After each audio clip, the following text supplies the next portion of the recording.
Good morning and welcome to another episode of Tea with Z. My name is Zamal Salanki and it's an absolute pleasure to be here with you again on another episode. And if you haven't done so already, go and grab your tea, your cuppa, whatever you're having, even your bowl of cereal, whatever that might look like, and jump on with me today for another episode of Tea with Z. Now, a special shout out to those that are watching from the Limitless Network. Absolutely stoked to be on this journey with each and every one of you. Absolutely pumped about that as well. And more on that later. But if you are watching live, definitely give me some love, give me some likes, give me some hearts. It is absolutely amazing to jump on with each and every one of you for this morning. Now, if you are watching a replay, please definitely comment in the comment section below with your takeaways and, I guess what we're going to be talking about today and the answers to the questions that I ask, because it's great to really engage with each and every one of you, I guess, through the comments, and I'll be sure to reply to each and every one. But if you are watching live, jump on, say hi as well. I absolutely love it. All right, so let's jump into it today. So yesterday, well, before we start on today, just quick recap. If you haven't watched yesterday's Tea with Z episode, it was about brain foods. And I guess the difference between, I guess, the nutrition that we now put in our body today, given the evidence that we now know, versus what I grew up with, where that food pyramid, if you haven't seen that food pyramid yet, from back in your days, of your childhood days, definitely check it out. It does look quite different to what we would perceive to be the most important things today, because you might remember the big fads of growing up, no fat, low fat, all those sorts of things are really, there were dedicated aisles. Now there's the healthy food aisles and Coles and things like that. So if you haven't seen that episode yesterday, go and check that out. But today I really wanted to somewhat come on an extension of that. And you might have thought, about the connection already, prepping in advance, and your mind already might be thinking to meal prep. And you would be right, to a degree, because at the end of the day, meal preparation and meal prepping in advance has so much scientific research and evidence behind it. But what I really wanted to do was extend that, not just about meal preparation, but just generally preparing in advance. And the reason for that is the ability for us to limit, I guess, the decisions that we need to make in a day. Now, you might have noticed that, I wear quite a consistent outfit for Tea with Z on most mornings. And that's because in a given day, we're presented with about 2 billion bits of information. 2 billion bits of information that we need to absorb and filter out. And our brain filters out information accordingly to that. And as a result, we're not overwhelmed with so much sensory information. And, I guess growing up and seeing Syra grow up, our daughter, the days in which she's overwhelmed with so much sensory information because those parts of the brain aren't actually tuned yet, she crashes. She crashes. And that's exactly what happens with us as well. The more decisions that we need to make, the more information that we are trying to receive and flood in and process, we crash. We crash. We get fatigue. We get burnout. We make poorer decisions as well. We have poorer quality sleep. And when we look at the impact of all of these decisions, just the simple decision of, I guess, limiting my options and choosing something that is, I guess, not difficult to put on in the morning, helps to reduce my decision fatigue during the day. Because we've only got a pool of decisions. We've got a capped amount of decisions we can make in a day.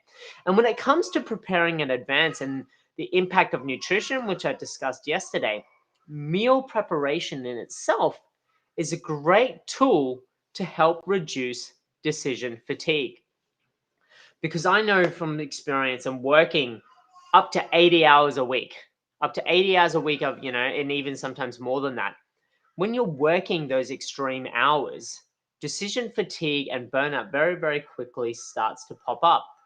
And as a result of that, when we look at the pool of decisions that we have within our own, I guess, daily limit, the things that we can do in advance to limit those decisions or make those decisions so much easier really helps us to prioritize our focus on other decisions that we need to make, other critical decisions that we need to make throughout our day.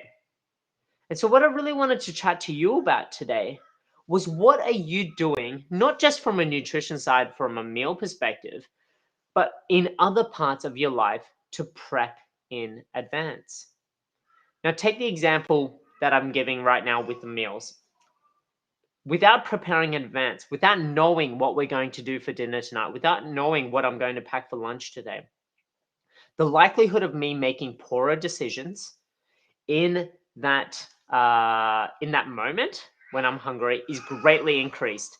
And let me give you another example of when we look at um, preparing meals, or even going and thinking about food and preparing a shopping list.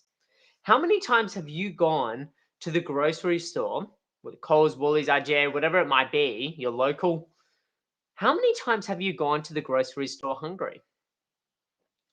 And without a list, what purchasing decisions did you make when you went to the grocery store hungry? And feel free to comment in the comment section below, because I'd really love to, I guess, know what your experiences might have been.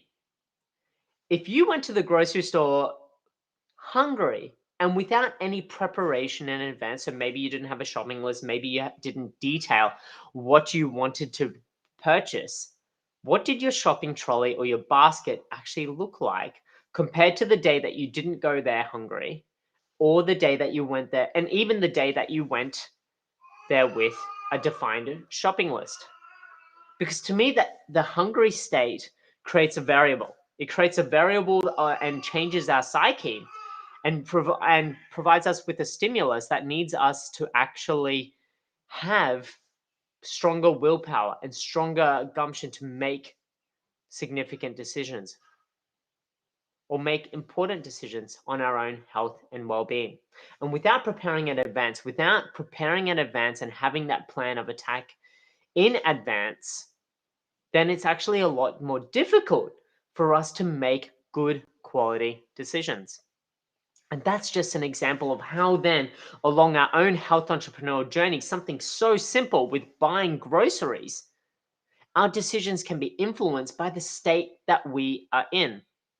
And if we are stressed, if we are hungry, if we are fatigued, we make poorer decisions. And this is widely documented. And think about this then on your own health entrepreneurial journey, in your business, in your personal life. If the decisions that we make are affected by these other triggers, then the ability to rationalize and make good decisions in those moments are impaired. But what we can do to ensure that we make better decisions is simply by preparing in advance. The preparation work that we take to prepare in advance, in comparison to rectifying the decisions, or recouping those poorer decisions that we've made, is so much more, I guess, minuscule if you think about the time invested. If we take the time to make a list for our shopping list versus all the work I've got to now do to burn off those extra calories from buying that junk food, consuming that junk food, from making poorer decisions. If I had only invested that time and effort into that shopping list and stuck with that, when I was hungry, I've still got a point of reference. If my decision-making process is impaired or jeopardized, I've still got a process. I've still got a plan. And at the end of the day, it's so much easier to stay away from, to not put in that preparation work, to stay away from investing that time and then living and then acknowledging that regret later. But then what do we do with that regret? Do we just absorb that? Or are you then going and doing extra sessions at the gym to make up for it? Are you then going and taking a more active role and going, well, crap, I made that decision. Now I've got I've got to fix it. I've got to do something about it. Or are you just sitting with that decision? And so think about, I guess those decisions that you're making that might not be optimal at the time in your health businesses, on your own health entrepreneur journey. Are you just sitting with those decisions, whether they're made in poor judgment or in a state of fatigue, stress, hunger, whatever it might be? And then what are you doing to deal with that, the outcome, the consequences of those decisions? So my question to you is, what impact is it having in your life by not prepping in advance? What are the consequences of that? And how are you dealing with them? Or aren't you dealing with them at all? Because if we're not preparing in advance and we're then making poorer decisions, each of those poorer decisions are going to amount to greater levels of poorer outcomes. And so the role of prepping in advance can help to reduce not only the poorer decisions in the future and the poorer outcomes, but it can greatly increase the better decisions that we make and the better outcomes that we are going to achieve. So that's my question for you today. What role does prepping in advance have for you? Even if it's for food, tell me in the comment section below. Because as Tasha said here, it is so much easier. Snacks and easier meals such as ready-made stuff or frozen goods are so much easier to then consume. But they're just that. It's easier. It's easier. But what can we do to make things easier? And by grouping these tasks together and through preparation and meals, coming back to it, if we're preparing meals in advance, we've then got meals for the rest of the week. That is one less decision I need to make. That is time freed up in advance because I've time blocked a group of time and I've entered into what we can call flow state. Because when you quantify all of those interruptions that we amount during the week, during our day, during the hour, when we amount all of those times we are interrupted, it takes so much longer for us to resume a task and to enter flow state. It can take anywhere between 5, 10, up to about half an hour, 5 to 10 minutes to half an hour to re-enter into flow state. So just imagine during the day, all of those interruptions that you're having and all of those delays to actually achieve an outcome that you want to achieve. And so preparing in advance allows us to reduce those interruptions, to time block out time to achieve a goal that allows us to reduce decisions in the future. And so for me, for you today, and right now, is what are you doing to prep in advance? And what impacts will it have if you do it? And what impacts is it already having in your life, in your decision making by not doing it? So that's the question that I want to leave with you today. And I'd love to see your comment section in the comment section below, especially if, when you do start to reflect on this stuff. It doesn't have to be right now. And yes, this is live and this is so great to really interact and really get a handle on, I guess, what your thoughts are. But a lot of what I cover in Tea with Z is quite reflective as well. So definitely, if not now, definitely today, some point today, comment in the comment section below. And if you're worried about what other people are going to say and think and all that sort of stuff, well, that's what this Limitless Network is about. It's about creating a safe space. There's no judgment here. There's only support. And at the end of the day, this is what this Limitless Network is about. And it is growing each day, each week. And we love to welcome more and more people on this journey with us. If you value health, that's the group for you to really share your own health entrepreneurial journey, whether it's for yourself or your business, whatever it might be on your with student life, up and coming career, whatever it might be. So if you haven't joined that yet, definitely jump on and spread the word as well. Bring others on the journey with you. Because as we grow this community, we're able to help empower others along the journey as well. So taking these steps in advance, and the reason why I really wanted to actually talk about this today is that Natasha is starting back at work tomorrow. So we're actually changing up what we're doing in our routine. So if you want to catch in some behind the scenes of what we're prepping in advance for, check out our Instagram, and we'd love to take you on the journey with us. But like I said, comment in the comment section below. Let me know what you're up to and the impacts of prepping in advance have on your life. But that's it from me today. Stay safe, stay well. Thank you so much. Oh, there's a cheeky comment. Kamal, good morning, Kamal.